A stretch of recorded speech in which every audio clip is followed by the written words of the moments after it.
Hello friends, welcome to my class. Solvency ratios में आज हम करेंगे total asset to debt ratio.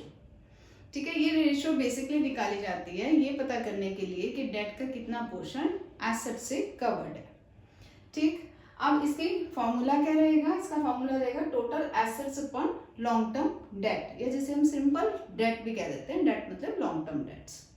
ठीक है, अब इनमें डिफरेंट फॉर्मूलाज बनेंगे टोटल एसेट्स और लॉन्ग टर्म डेट्स। एसेट्स तो क्वेश्चन में नहीं दी होगी, तो वही हम बैलेंस शीट पहले गो थ्रू कर ले, जैसे हमने पिछली अपनी रेशियोज में की थी। तो हमारी बैलेंस शीट क्या होती है? बैलेंस शीट के एसेट साइड पे आपका आता है नॉन करंट एसेट, जिसमें tangible, intangible, non trade investment और long term loans and advances होते हैं, और करंट एसेट्स। इन सबको मिला के बनेगी टोटल एसेट, जो कि हमें यहाँ पे चाहिए होगी। ठीक है, अब आ जाती है लॉन्ग टर्म डेट्स। अब शेयर होल्डर्स फंड में आपका शेयर कैपिटल और रिजर्व्स एंड सरप्लसेस रहता है। नॉन करंट लायबिलिटीज में लॉन्ग टर्म बोरिंग्स, जिसमें लॉन्ग टर्म प्रोविजंस भी रहते हैं। देन आपकी आती है current liabilities. Long term plus current liabilities को ऐड करके आपकी बनती है टोटल डेट। और अगर कैपिटल एम्प्लॉयड निकालना हो तो होता है share holders fund plus long term debts. ठीक है, ये हमारे बेसिक से फॉर्मूलाज हैं जो हम बैलेंस शीट से इजीली निकाल सकते हैं। अब क्वेश्चंस करके देखते हैं total assets to debt ratio के। हम फॉर्मूलाज बनाएंगे यूजिंग आवर बैलेंस शीट। तो सबसे पहले आप क्वेश्चन गो थ्रू कीजिए।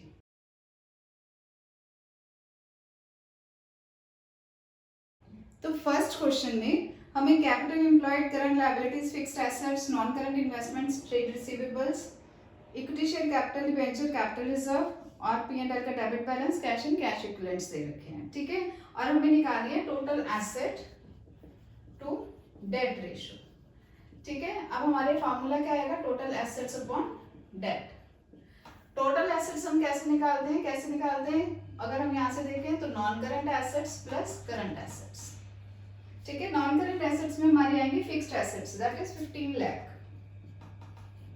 बट ये ग्रॉस है हमारी, तो डेप्रिसिएशन हम लेस करेंगे अमाउंटिंग रुपीज 2 लाख। ठीक है जी,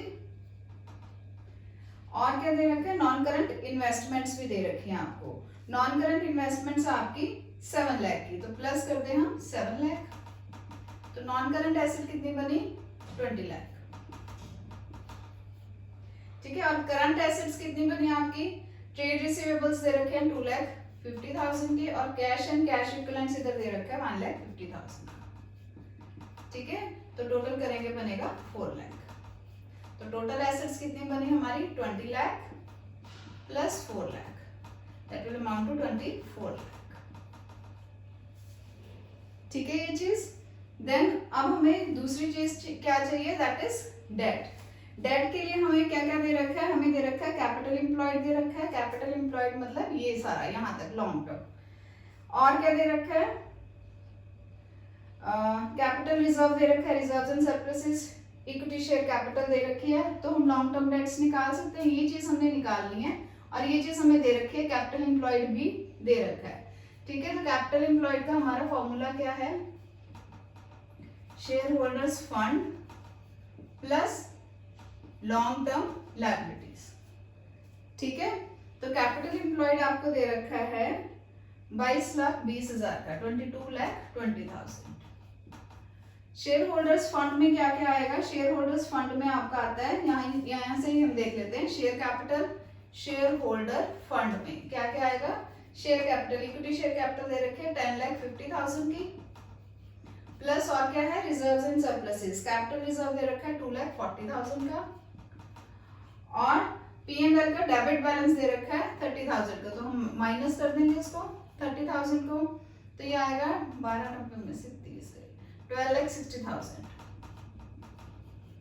ठीक है, शेयर होल्डर्स फंड कितना आया हमारा? 12,60,000 प्लस लॉन्ग टर्म लायबिलिटीज। अब 22,20,000 में से अगर हम 12,60,000 लेस कर देंगे तब हमारे क्या आ जाएगा? Long term liabilities. ठीक है, डेट निकालनी है, डेट मतलब लॉन्ग टर्म लायबिलिटीज निकल जाएंगी। 22,20,000 में से 12,60,000 जब हम लेस करेंगे हमारा आंसर आएगा 9,60,000 is equal to long term liability, जिसे हम डेट भी लिख देते हैं। ठीक है जी, क्लियर है। अब हमारी डेट भी निकल गई है और हमारी टोटल एसेट्स भी निकल गई हैं। फॉर्मूला पुट करो, फॉर्मूला क्या कहता है, टोटल एसेट्स। टोटल एसेट्स कितनी है, 24 लाख की है, अपॉन डेट कितनी निकाली है हमने, 9,60,000 की। तो रेशियो क्या बनी हमारी, रेशियो बनेगी हमारी 2.5 रेशियो 1।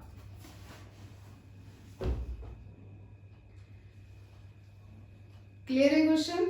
क्वेश्चन को हमने बैलेंस शीट के हिसाब से ही निकाला, या फॉर्मूलाज याद कर सकते हो वो बहुत अच्छी बात है, या बैलेंस शीट के अकॉर्डिंग आप फॉर्मूलाज चला सकते हो, तो वैसे भी आपका क्वेश्चन हो जाएगा। ठीक है, टोटल एसेट्स निकालनी है, total assets non current plus current question में दे रखी है, वो हमने निकाल ली। कैपिटल एम्प्लॉयड में ये पोर्शन हमें दे रखा है, ठीक है, मतलब capital employed share holders fund plus long term liabilities, ये सारा टोटल होता है। तो टोटल कैपिटल एम्प्लॉयड हमें दे रखा था, शेयर होल्डर्स फंड हमें दे रखा था, तो लॉन्ग टर्म लायबिलिटीज मतलब डेट हमारी निकल जाएंगी। कैपिटल एम्प्लॉयड में से शेयर होल्डर्स फंड को अगर हम लेस करेंगे तो हमारी डेट निकल जाएगी, एसेट्स निकल गई, डेट निकल गई, फॉर्मूला में पुट करो और रेशो निकालो। अब एक दो क्वेश्चंस और करके देखते हैं। अब नेक्स्ट क्वेश्चन में हमें टोटल डेट दे रखी है 48 लाख की, share holders fund 8 lakh, reserves and surplus 2 lakh, current assets 20 lakh और वर्किंग कैपिटल 4 लाख की दे रखी है। ठीक है, अब जो जो चीज दे रखी है पहले वहां से शुरू करते हैं। वर्किंग कैपिटल आपको दे रखी है, वर्किंग कैपिटल होती है आपकी current assets minus current liabilities. Working capital है 4 लाख, करंट एसेट्स है आपकी 20 लाख की, माइनस करंट लायबिलिटीज। तो करंट लायबिलिटीज निकल सकती हैं 20 lakh minus 4 lakh, that is 16 lakh. अभी करंट लायबिलिटीज की हमारे को जरूरत क्यों है, क्योंकि हमें डेट निकालनी है और हमें दे के रखा है टोटल डेट। ठीक है, टोटल डेट मतलब लॉन्ग टर्म प्लस करंट। अब ये टोटल दे रखी है, इसमें से करंट को अगर हम निकाल देंगे तो लॉन्ग टर्म निकल जाएगी हमारी। ठीक है, तो total debt is equal to long term plus current liabilities. Total debt दे रखे आपको 48 लाख की is equal to long term plus current liabilities आपकी 16 लाख की। ठीक है, तो ये आ जाएगा 32 लाख की डेट आ जाएगी आपकी। क्लियर है, टोटल डेट दे रखी है, करंट लायबिलिटीज लेस की, तो हमारी डेट निकल गई 32 लाख की। ये तो डेट निकल गई। अब हमें निकालनी है टोटल एसेट्स, बट एसेट से रिलेटेड सिर्फ हमें करंट एसेट्स दे रखे हैं और कुछ भी नहीं दे रखा। ठीक है, तो कैसे निकालेंगे, टोटल एसेट्स और टोटल लायबिलिटीज सेम होती है। हमें इस पोर्शन में तो सब कुछ दे रखा है ना, शेयर होल्डर्स फंड दे रखे हैं, शेयर होल्डर्स फंड मतलब share capital plus reserves and surpluses. Reserves and surpluses यहाँ पे अलग से भी दे रखे हैं, उसे ऐड नहीं करना क्योंकि शेयर होल्डर फंड में already reserves and surpluses included होते हैं। ठीक है, तो शेयर होल्डर्स फंड कितना है हमारा 8 लाख का, और क्या क्या चाहिए हमें, टोटल डेट निकाल ले हम। टोटल डेट कितनी है 48 लाख की, plus total debt will be equal to total liabilities, और टोटल लायबिलिटीज या हम कह सकते हैं टोटल एसेट्स, क्योंकि बैलेंस शीट का टोटल तो सेम ही होता है। प्लस टोटल डेट्स हमें दे रखे हैं 48 लाख की, will be equal to total asset. ठीक है, कितना आएगा हमारा 56 लाख का टोटल एसेट्स आ गई। एसेट्स निकल गई आपकी, डेट निकल गई, फॉर्मूले में पुट करो तो टोटल एसेट अपॉन डेट, ठीक है, यही आती है ना हमारी, तो 56 लाख अपॉन 32 लाख।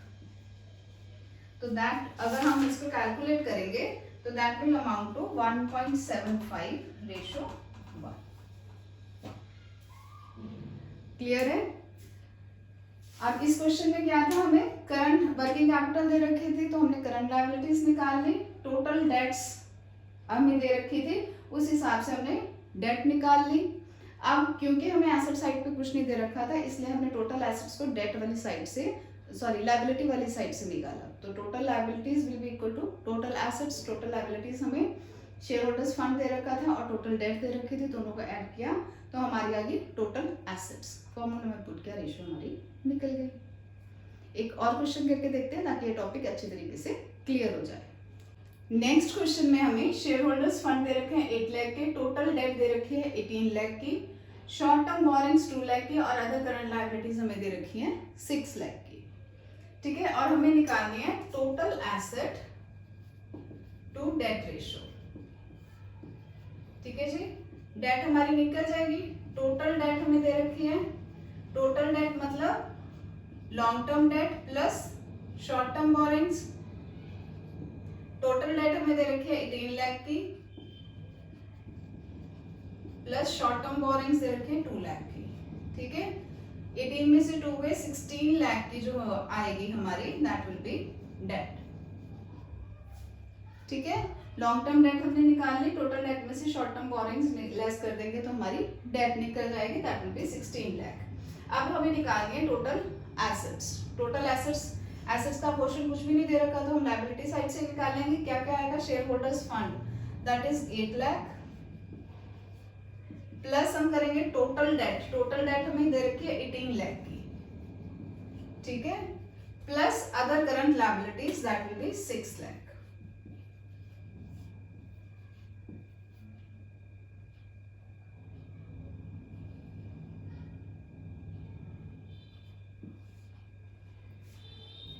ठीक है जी, ये आ जाएगी आपकी 32 लाख की। क्लियर ये चीज? ये क्या निकली हमारी टोटल लायबिलिटीज। टोटल लायबिलिटीज में क्या क्या निकाला हमने, शेयर होल्डर्स फंड डाला, टोटल डेट डाली और अदर करंट लायबिलिटीज। ठीक है, हमारी टोटल लायबिलिटीज निकल जाती हैं। अब हमें ये मालूम है कि total liabilities is equal to total assets, इसलिए टोटल एसेट्स कितनी होगी हमारी 32 लाख की। टोटल एसेट्स निकल गई, डेट निकल गई, फॉर्मूला में पुट करो 32 लाख अपॉन 16 लाख, तो रेशो बनेगी 2:। ठीक है, इस हिसाब से अगर आपको एसेट्स नहीं भी दी होती, टोटल एसेट्स नहीं दी होती, तो हम लायबिलिटी वाली साइड से एसेट्स की वैल्यू फाइंड आउट कर सकते हैं, टोटल एसेट्स हमारी कितनी है। टोटल एसेट्स पता कर ली, डेट पता कर ली, हमने जब मेथड में डाला है इसे रेशो की, तो हमारी रेशो निकल आती है। ठीक है जी, होप आपको ये रेशो समझ आई होगी। If you like my video please do like, share and subscribe. Thank you.